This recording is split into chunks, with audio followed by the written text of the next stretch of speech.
reality actually, if you ask me, is that there is a lot of unity and harmony present naturally in people. If you look at people everywhere, people generally dislike conflict. Nobody likes fighting, nobody likes conflict.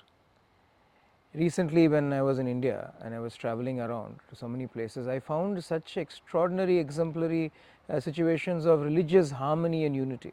We had gone on a pilgrimage to Srisailam, for instance, recently, and we encountered people of another religion, but so affectionate, so loving. In fact, they did not see themselves as different to us, and we also naturally did not feel any such sense of separation that they belong to another religion or another caste and so on.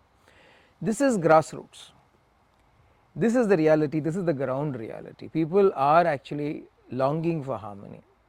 When you speak about influencers and so on, now the choice of being influenced is ours.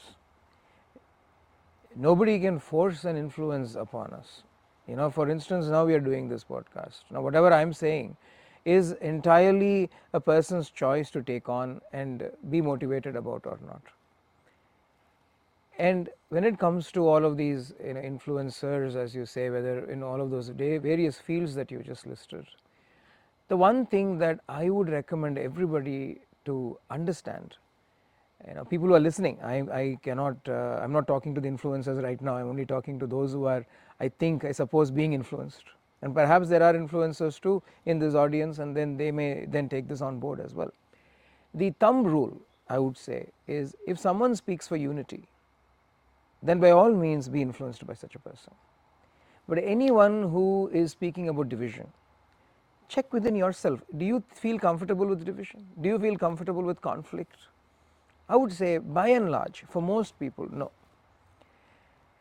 There are murkier issues in this. You may then say, well, what about people who are wrong, or people who may not actually stick to the law and so on, so should we not take a stand? That's a completely different story altogether. I am talking because you spoke about unity in diversity. That is something that I practically, literally saw with my own eyes and then experience over the last month and a half when we were in India, where we travelled to several places, and we found that unity in the midst of all the diversity, active, vibrant, still alive. And so if we just go back to what we feel comfortable with, really speaking, then we will naturally gravitate towards that unity, that harmony.